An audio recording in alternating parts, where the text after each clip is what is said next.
Estamos na entrevista do Jornal do Engenheiro e nesta edição dando continuidade à série especial dos 80 anos do CESP, comemorados neste 2014.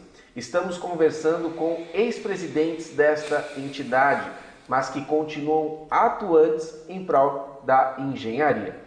Nesta edição recebo Antônio Otaviano, que dirigiu esta entidade entre os anos de 1983 e 1986. Otaviano, prazer recebê-lo aqui. Eu que agradeço e destaco a importância da oportunidade de podermos comentar sobre o nosso sindicato. Perfeito. Otaviano, como é que era os ares nos anos 80, início dos anos 80, ainda não tinha acontecido a abertura da nossa política. Como é que era fazer sindicalismo naquela época? Bem, Fábio, naquela época, esse movimento sindical, o movimento sindical como um todo vivia ainda um contexto diferente de hoje. Nós não tínhamos tido ainda a redemocratização plena, que aconteceu depois com a instalação da Assembleia Nacional Constituinte, no ano de 1985, mas os movimentos sociais já se preparavam para ter uma atuação mais expressiva e mais presente na vida nacional. Particularmente no nosso caso, a situação ainda era um pouco mais diferente. Por quê? Tradicionalmente, em nosso país, as categorias de base tecnológica, como é a categoria dos engenheiros, elas não tinham uma tradição e uma participação ativa na área sindical. Se reuniam normalmente em torno de associações, em torno de institutos, muitos deles voltados a temas específicos, não é? Ou de químico, ou de eletricista, ou de mecânico, não é? Mas não havia ainda na área sindical uma atuação mais intensa, mais geral, que reunisse, em torno da qual se reunisse os engenheiros. Então, nesse início da década de 80, e particularmente na minha gestão, nós tratamos de cuidar da expansão do sindicato para o interior do Estado. Por quê? No interior do Estado temos muitas regiões importantes, polos industriais importantes, que se ressentiam da falta do sindicato. Se ressentiam e exigiam a presença do sindicato. Então, nós também procuramos incentivar e estimular a criação das delegacias regionais, das regionais do Sindicato dos Engenheiros no estado de São Paulo. Isso foi também uma marca importante, uma característica importante daquela época, a ida do sindicato, o caminhar do sindicato para o interior. E acompanhando esta dinâmica, este movimento, da mesma forma também para as empresas. O sindicato tinha sua sede, que era aqui mesmo na rua Santo Amaro, não é? E depois na rua Genebra,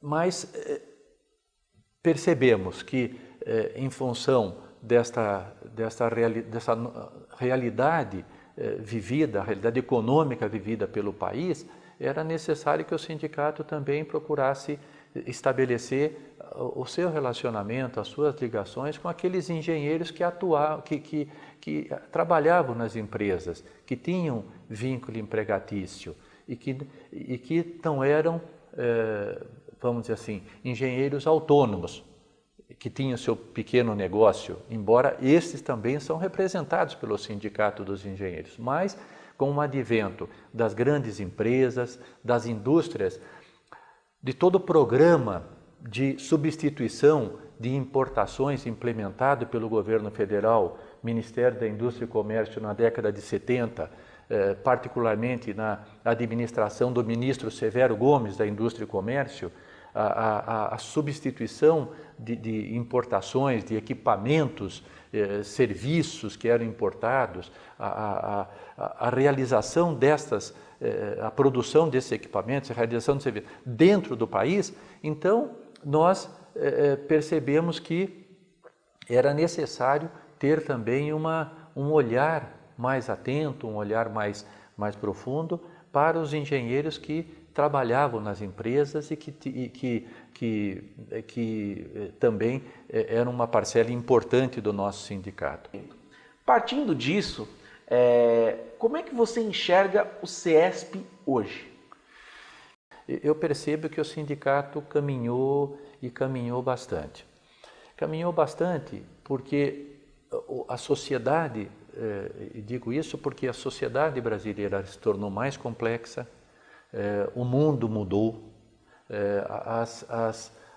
as questões que são colocadas são cada vez mais intrincadas, não é? E hoje eu constato que o sindicato adquiriu e tem uma capacidade de responder a essas questões e de se fazer presente e de continuar atuando. Reflexo disso é o respeito que a sociedade, que os diferentes setores do país têm pelo Sindicato dos Engenheiros no estado de São Paulo. Hoje é pacífico e é perceptível que o sindicato tem uma imagem e tem uma presença e um respeito consideráveis no contexto nacional. De sorte que hoje é muito difícil a gente encontrar algum assunto, ter algum assunto, algum movimento que seja de interesse do país, que seja de interesse dos engenheiros, que o Sindicato dos Engenheiros não esteja presente. Vejo que tem um conjunto de colegas atuando, participando ativamente, dando a sua contribuição, fazendo com que a grade de ação do sindicato ela seja bastante ampla, de modo que eu vejo de maneira bastante positiva.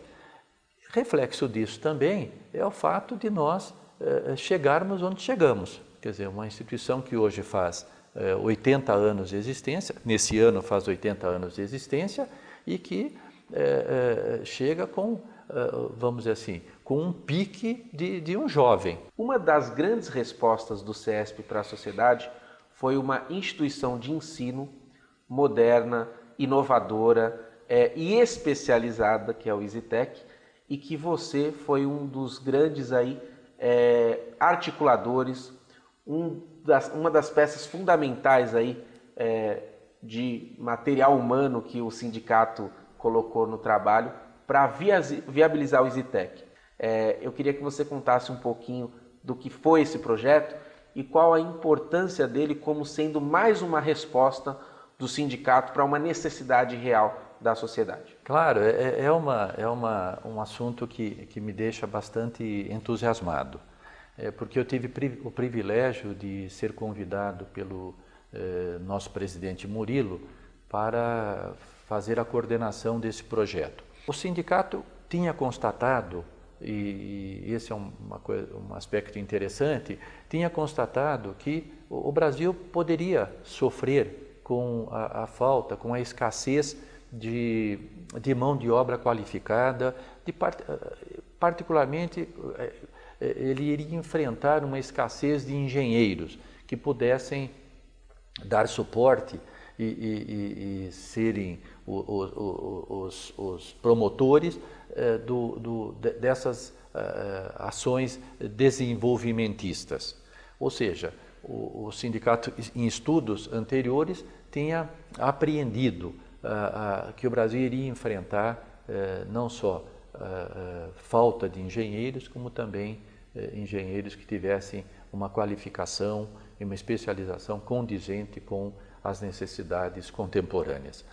Isso fez com que nós, então, ampliássemos o escopo dessa iniciativa e partíssemos de maneira resoluta para criar uma instituição de ensino superior plena, que pudesse não só atuar na pós-graduação, mas também na graduação.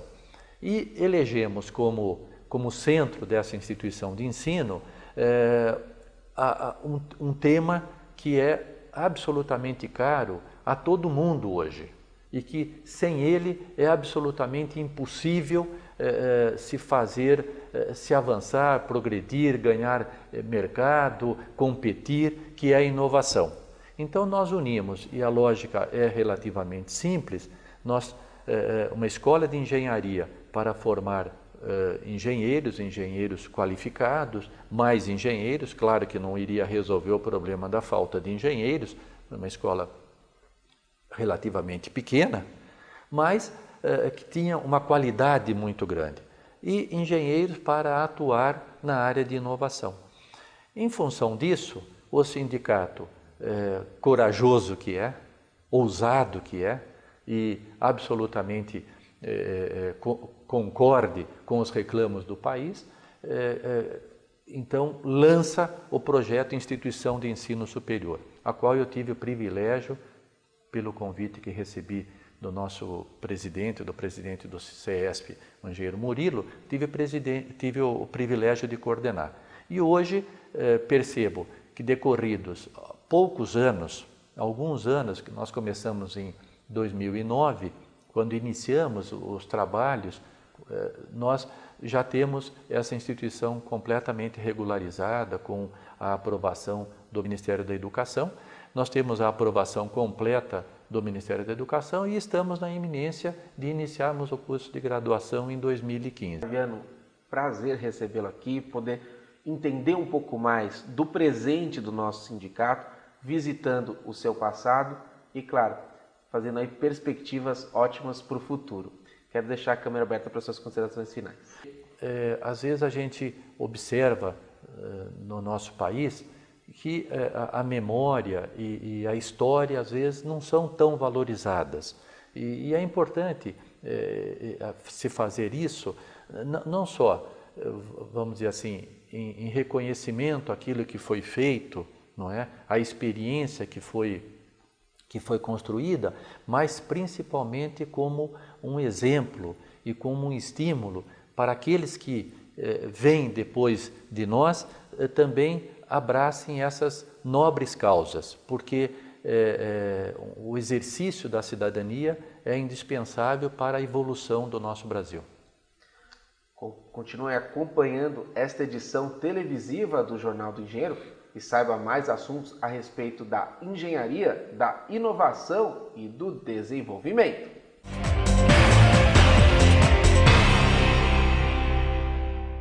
O Ministério da Educação aprovou em 2013 o nosso EasyTech. O EasyTech que é hoje para nós talvez a maior grande ação dos últimos tempos que o sindicato fez. A montagem, a criação e, de fato, a nossa força em cima dessa faculdade de Engenharia de Inovação. É um curso integral, um curso que as pessoas ficam o dia inteiro. A grade curricular, muito forte, a grade horária, muito forte. A ideia é que nós façamos com isso um curso pequeno, mas de referência para que outras e mais outras universidades e faculdades também possam fazer um curso dessa natureza. Nós queremos colocar no mercado um profissional que tenha ligação direta com a empresa, que tenha ligação com a indústria, um profissional que possa contribuir mais amplamente, um engenheiro muito mais amplo, um engenheiro que possa discutir a inovação em todos os seus campos. Acho que nós estamos num processo dentro do EasyTech bastante forte. Como eu já disse em outras vezes, é a primeira entidade sindical que monta uma faculdade. Na América, nós temos a certeza que esse é um caminho muito bom para que nós possamos contribuir com a educação, dar a nossa contribuição para a sociedade brasileira na questão de educação, de formação de profissionais. Então, meus amigos, vocês que estão nos ouvindo, que estão nos assistindo e que possam estar lendo as nossas matérias, tragam as pessoas para conhecerem o nosso EasyTech. Venha fazer esse curso, venha nos ajudar a fazer do EasyTech um curso cada vez mais robusto em alunos capacitados, em pessoas que possam estar contribuindo com a sociedade brasileira. Venha nos ajudar, venha participar conosco, venha entender o que é o nosso EasyTech, a nossa Faculdade de Engenharia de Inovação.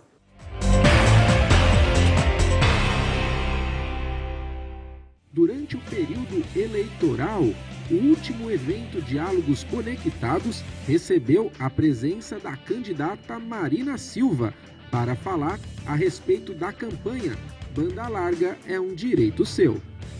Para nós, o acesso à internet por meio da banda larga que propicie o acesso com velocidade para todos os cidadãos brasileiros se constitui em um serviço essencial no país. Nós valorizamos sobremaneira no nosso programa de governo essa ferramenta e inauguramos a feitura do nosso próprio programa de governo por meio de uma plataforma digital que de forma aberta contou com a participação de 6.000 pessoas para fazer o programa. Diversos movimentos sociais organizaram um evento para debater as políticas públicas em prol de uma internet acessível a todos. Existem alguns pontos que estão mais claros no programa dela, como a questão do acesso à internet ser um serviço essencial, mesmo a questão dos pontos de cultura também estão previstos no programa dela, mas ainda há muitas questões que precisam ser aprofundadas. Nem sempre a gente conseguiu retirar todos os compromissos dela, que a gente gostaria mesmo mais definições em relação aos temas, embora seja importante ter uma definição dela em relação à proteção da privacidade e da neutralidade da rede, que são, sem dúvida, dois temas muito importantes de qualquer próximo governo. Nós procuramos manter as mesmas perguntas ou a mesma ordem de questões que nós fizemos inicialmente no primeiro evento com a candidata Dilma Rousseff, com algumas adaptações para aquilo que ela colocava, de acordo com o programa dela, da candidata Marina. Acho que essa disposição dela ter vindo foi bastante boa. No entanto, não podemos dizer que saímos daqui com muitos compromissos ou com um debate mais aprofundado, porque ficou patente que ela ainda está em construção, esse aspecto do projeto dela. Ao longo da campanha eleitoral, o evento Diálogos Conectados convidou os presidenciáveis para ouvir as suas propostas a respeito da estruturação da banda larga. Esses diálogos não se encerram aqui. A campanha de banda larga é um direito seu, assim como ela coexistiu com esse governo pressionando, ela vai ocupar as ruas e continuar pressionando no sentido de enfrentamento dos lobbies, de ampliação da inclusão digital, de uma nova força para os programas de cultura viva, enfim. Nós vamos estar aí na rua falando como deve ser e de que jeito a gente acha que esses direitos serão garantidos. Eu particularmente gostei muito do compromisso que foi feito pela candidata Marina Silva.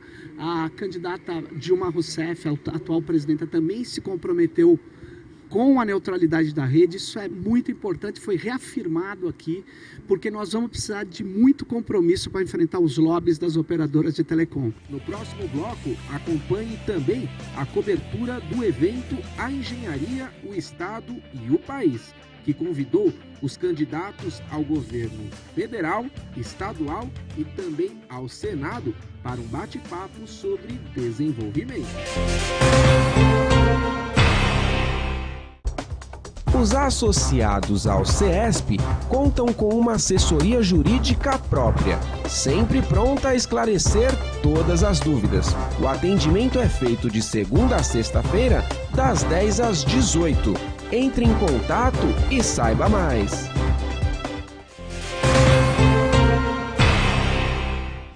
Durante o período eleitoral, o Sindicato dos Engenheiros no Estado de São Paulo organizou o evento A Engenharia, o Estado e o País, que convidou os candidatos ao governo federal, estadual e também ao Senado para um bate-papo sobre desenvolvimento. No sistema tributário nós temos que ter duas alterações, a simplificação do princípio, do sistema, e a redução da carga tributária. Hoje nós temos a mais alta carga tributária do mundo. Às vezes alguns especialistas na área tributária ligados à administração pública dizem que nós não podemos reduzir a carga tributária porque é fundamental a receita que nós temos. Falácia. Por que falácia? Porque a lição internacional mostra o seguinte, quanto menor a carga tributária, maior a receita. Eu queria aproveitar, onde eu tenho um auditório, que nós nos convençamos de que o Brasil hoje não é o Brasil de 25 anos atrás. O Brasil da Constituição de 88 não é o Brasil das constituições anteriores, porque nós não temos crise de nenhuma espécie nesse momento. Podemos ter um outro embaraço econômico aqui e acolá que vai se ajustando, não é? Mas crise institucional nós não temos, ou seja, nós estamos perfilhando ao lado dos países mais avançados do planeta. Né? Durante os encontros, a engenharia organizada pôde questionar os candidatos a respeito de suas propostas para o desenvolvimento. Se demonizou o Estado nos anos 90, todo mundo se lembra. O Estado é ineficiente, o Estado é cabide de emprego, o Estado é pouco transparente, a energia era muito barata no Brasil, hoje é uma das mais caras do mundo. Quando se fala em custo Brasil, a gente tem que pensar no custo da energia, implica em aumento de custo de produção para as empresas, e as empresas começam a desinvestir no Brasil por causa do alto custo da energia, do alto custo da infraestrutura brasileira. Essa questão da construção de um novo paradigma de vida, individualmente para cada um de nós, e um novo paradigma de vida para a sociedade como um todo. Ela não é uma coisa da cabeça de um ecochato. É uma necessidade imperiosa de sobrevivência da raça humana. Nós estamos vendo ao redor do mundo as consequências cada dia mais drásticas, mais violentas das mudanças do clima. Se nós investíssemos mais em saneamento básico, nós economizaríamos muito em saúde. Então não adianta você chegar e falar para o governador prestar contas no final do ano, que gastou 15% do seu orçamento em saúde, indo de cidade em cidade entregar ambulância para trazer gente lá do Quiprocó do Oeste para o Hospital das Clínicas aqui, seria muito mais importante investir em saneamento básico aqui em Guarulhos, que tem menos de 1% do seu esgoto tratado. E isso é saúde. A necessidade de desmercantilização da vida. Nesse sentido, a nossa linha geral da campanha, ela se define pelo processo de reverter os processos de privatização dos serviços essenciais. Isso se remete diretamente à necessidade de que não seja mais a perspectiva do lucro o ponto prioritário e inicial na condução das políticas públicas. O presidente Murilo Celso de Campos Pinheiro entregou a cada candidato a publicação Cresce Brasil, mais engenharia, mais desenvolvimento, novos desafios, atual versão do projeto lançado pela Federação Nacional dos Engenheiros, que reúne as contribuições da categoria ao desenvolvimento sustentável nacional com distribuição de renda. E nós vamos vendo o patrimônio do nosso país sendo privatizado, né? E isso significa que não vai restar nada, né? Não vai restar petróleo, não vai restar água, não vai restar absolutamente nada. Então, todas essas questões têm que ser alteradas, têm que ser reestatizadas, essa é a nossa luta, essa é a nossa bandeira. E dentro dessas questões todas aí da política, da economia, nós salientamos a luta contra todas as formas de opressão.